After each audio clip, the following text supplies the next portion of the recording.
apologies for that. I hope you don't all drift off too quickly. This film is running in O'Connell Museum a lot of the time, and it was taken years ago. Somebody was staying with us in 1970, and they left the cine camera, a Super 8 camera, behind. He said, if you get this to go, you can keep it. They were going back to Peterborough. I mucked around with it for about a week, and I found that it was just a spindle that spilled. It was not working properly. I put it right, and I used that one for about 6 years. I wish I'd used it more, really. But just to put you in, that most of you, some of you know, that's Clannaborough Farm. It was never ours. I was a tenant. My father was a tenant. My grandfather and my great-grandfather went there as the first tenant in 1856, I think it was, 58. Been there ever since, and been there until the landlords died out. They were in Sussex. So it's quite a story. I don't want to dwell on that too much, but what happened, my great-grandfather had just had a child and moved forward in Throwleigh from Gidley Mill. That's where my family started. And Clannaborough was owned by, shall I say, a Mr. Dash, semi-gentry, or they're very much a gentry. They owned a lot of land in South Dublin as well. And they had a child, only a day or two old. Mother and father both died within 4 days. Left this child, about 6 days old. And the trustee, Mr. Dunning, he came over to my great-grandmother and grandfather. They said, look, what can we do with this child? He said, if you like to suckle the child, because my grandmother just had a child about the same age, great-grandmother, he said, if you like to suckle the child, you can have the tenancy of Clannaborough. That's how we got there. 250 acres with Middlewick in South Dublin Parish. Always went together. Clannaborough was a Dartmoor farm and a bit rough, but that was how we got to Clannaborough. And it's quite an interesting story. Mr. and Mrs. Ashton died, are buried in Throwleigh churchyard, and there's a window on the right hand side as you face the eastern window, dedicated to them if you ever see it, Mr. and Mrs. John Ash. So it's quite a story to start with. And we looked after it, all the tenants that were there, my people, and we've done our best to hand it back in the condition I accepted and took it on in 1962. I regretted leaving in many ways, but when you don't own the place, you got to go. But in the meantime, I was able to buy a Middlewick, some of Middlewick, built a bungalow when I semi-retired. But going back to this film, I've got this camera going, and it was 1970. I know the date because that's when I had the film. I sort of carried it around with me sometimes, and you'll see on there in a minute, there's a lot of interesting shots, very interesting. And the problem was, I could be calving a cow in 1 minute, and with the family on Bude Beach the next. There was an awful lot of chopping up. I got no editing machinery or anything. So I used to pair of scissors and did my best. I joined it all up. And one day, Westward TV got to hear about it. And they looked at it, they said, oh goodness me, this is deteriorating, the colours are fading, can we have it and see what we can do with it? So they took it back to Plymouth, and they edited quite a lot of it, took it out, because there was several hundred feet of other things that aren't just interesting to farming. So they sent it back, and they was able to build up the colours a little bit, but the problem was, you see, it was on the old cine films. Well, back in, I can't remember exactly when, about 1980 or something like that, they had to place these films onto VCR tapes. You remember the ones of VCR? Cinnabar, the place in the industrial estate, they did that, and that was but they made a very good job with it because it was early days, and then it went, you know, there's no sound. They said, we don't know what's going on. Can you put a commentary on? So I said, well, I'll try to. And this was in 1999 then, but the problem was we didn't know it at the time, they didn't know it. The commentary didn't keep up with the film. I think the film got a little bit ahead of the commentary. So Westward TV took it back again, they cut it and stopped it, did various things. So they haven't made too bad a job, but if there's any problems you think, well, that's a poor bit of filming, that's what happened to that film. I only wish I'd got some more. So we will carry on in a minute with the film. I think that's about Oh, but I would like to say I was surprised when Keith asked me to come here, because farmers aren't known for being good gardeners, are they, Keith? No, not really, No, but not Tom really. is a lovely character, isn't he? But You know, I've always been very respectful of Tom, and I love talking to him. How it came about, I was in the museum upstairs, and I heard Tom's voice, and I thought, oh, Tom's here, I'll go and have a word. Of course, went downstairs, couldn't find him anywhere except on the wall with the film. So that's how it came to be. And when I saw the film, I was so thrilled. And well, you'll see yourselves anyway. I'm a farmer. I'm out back in the garden. She's the gardener, and I walk on Dartmoor. And I do the same there when I come to O'Campton. I go up near O'Campton Camp. I look in land. I think they were so. I don't know. I think farmers and landowners are darn good landscape gardeners. Exactly. Hundreds of years they've been laying out that pattern you all take for granted. Yeah. Those avenues of trees, and the biggest mistake that happened to me in farming was when the Ministry of Ag came along in the war. They said you must plough this, you must knock down that, make the fields bigger, and it was totally wrong. Yeah. The little small fields on Dartmoor are what you want for shelter, but anyway, that's enough of that. That's politicians talk. Still went on. So I hope you'll enjoy this film, and when it's over, if you want to ask any questions or anything and look at these photographs, you're very welcome to. Thank you. Clannaborough Farm, Throwleigh, a Dartmoor farm that I farmed in 1962, though I was there before working with my father. That's a fascinating snapshot of the techniques and the things that were going on back in the 60s, isn't it? And the machinery as well. Right, Tom. It's altered so much, but I mean, I was still 14 in 1938.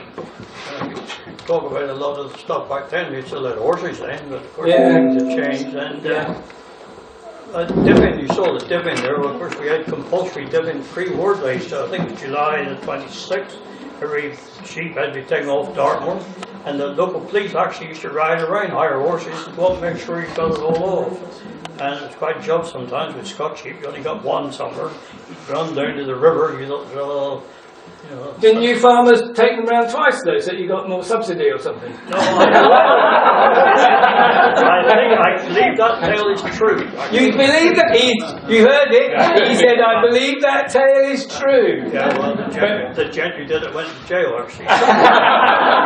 It's true. But what they did, they had so many cattle between them, and they just kept going round. The ministry bloke was going on.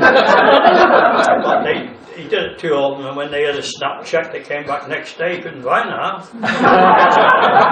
That sort of thing went on. Not very often. Tell us a bit about your herbaceous border then, Pat. It was taken in from what we called the paddock, Right. where we used to keep lambing cases and that. And I pinched a bit of it to make this border. And in that, they just showed the Joe, my youngest, with the baby pig. Right, yes. That was a glimpse of the border. But it was in colour most of the year, actually. It couldn't have been the easiest place to have a herbaceous border up there where you were. What sort of things did you grow in it then? Oh, well, all the herbaceous plants, Michaelmas daisies and, you know, all the things that... And did Tom have anything to do with it? And absolutely smothered, I remember the Michaelmas daisies, smothered in bees. No, he was no gardener. I noticed he did grow potatoes though. Oh, yes. Yeah, there were some good spuds by the look of it. Yes. That base of daisies, I would think there's somewhere around 500 to 1,000 butterflies on it. Really? Yeah. That's something that's gone now, isn't it? You don't hardly see anything. Michaelmas daisies aren't grown nearly so much anymore, are they? But the butterflies aren't there, are they? Well, the butterflies aren't, yeah. And they're, well, that was the one pack, wasn't it? We got a slide, or no, film, wasn't it, with the butterflies on there. Hard to believe it when you look at it now. I was always gardening mad. I'm a little girl, and I still am. Right. You were obviously good on the farm as well, wasn't she? Driving the old tractor and things. I mean, she'd been a big help to me. She was teaching in Enfield, came back. We didn't have electric until 1951 from Enfield. That's right, yeah. Teaching in Enfield, and then suddenly come and land herself with candles and oil lamps. That's right. Pat was saying in Enfield, of course, they had electricity and toilets and things. And she came to Dartmoor. Little fails. Yeah. I remember loading that up, a lot of farmers that are here tonight, you remember stacking them in these galvanised roof buildings? That's all we had. And further up you went, you nothing hotter it got. Back to I'm hot. I said, you look hot. Looking like a picture right up in the no air going. So those were the days. And when you see the loader loading up on those ground conditions, Yeah. when they could go on anywhere like that, the concrete done. So what are the biggest changes, do you think, between then and now then? Oh, the friendliness has gone out of farming today. When I was hay harvesting, where you saw the film in there, Yeah. that night to pick up, before we had that elevator alone, Yeah. I could bring up, I could get half a dozen policemen out from South Hill, and he'd bring up his mates, and they'd come out, postmen would come out, and you always... So there's that camaraderie that all helped each other. By the taking in paying guests and visitors and that, she would cook a meal. Yeah. And I think that's why they came. We never had to try they used to sit in there and have a lovely supper. And I was out milking a wretched cow by hand. But that was, you know, it all helped. Yeah. So, but it was hard work, but happy days. I'm sure if it's got too lonely today, everything's no time for anybody else. Yeah. See, when I see that film and then roll in the bales, that was our neighbour. Jim was disabled, he was there, and the little girl in the film running around with Alan was, I can't remember her name, she was a quartet from the King's Arms in South Hill, daughter of them. Is there anybody here tonight, apart from you two, that was on that film? Nobody? No? Lot of gone. Frank, some of you heard of Frank Weber there at East Street. Certainly he was a very keen gardener. You knew, didn't you? That when he they could spend a lot of time. He would come in Pat's garden, he'd look around because he was a very, very keen gardener. Cool, he said, if I know you got beetroot like that, I'd have showed down Denport. Yeah. He used to go around fetching all the stuff from other people's gardens.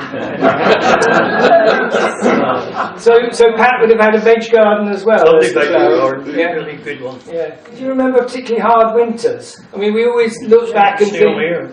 you know, that some winters up here on the moor must have been pretty hard. One of the worst ones we had was when photographed or something. That is our back door.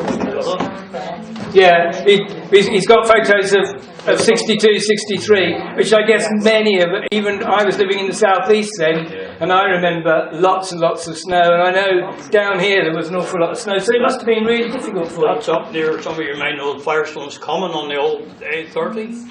Up there, that's the field beyond that, and we couldn't get there for 2 days with all the help going, and a chap, Maggie Clark's son, he was a skier, Ian Peters. He skied up there and dragged bales of hay up. He said, you get there as soon as you can, and I said, I've been trying 3 or 4 days to get up there. When we got up there was 20 in a drift, under one pile, there were 6 dead in the bottom, the rest were living. But sheep were daft. They said at the other end of the field was bare, there was a bit of snow, but they go with the weather. They drift down and they'll stay put and get buried in no time. Horses will turn around, put their backsides to the weather, they survive. And I lost sheep like that, and that was the only time I lost a real... So that was the worst winter for you, that 62, 63 They were all winter? bad enough. That is Pompey Lane there, you could walk across without seeing the gates or any hedges, just go where you like. Yeah. So how did you manage under those conditions? Oh. You just sort of carried on because you had to. Yeah, tried to do your best with that. That was one of the worst. 1947 was going back a bit longer ago. That's before my time. I know, standard fortune. I was delivering bread and oil for about 138 hours for Baker Endacott. Right. Yeah, you just couldn't get anywhere. And Yeah. no cabin on the tractor then. Yeah. Anyway, survived. That's the main thing. Any other questions? No? Well, thank you. Yes, go on, Tom. Hope you've enjoyed it. We definitely have.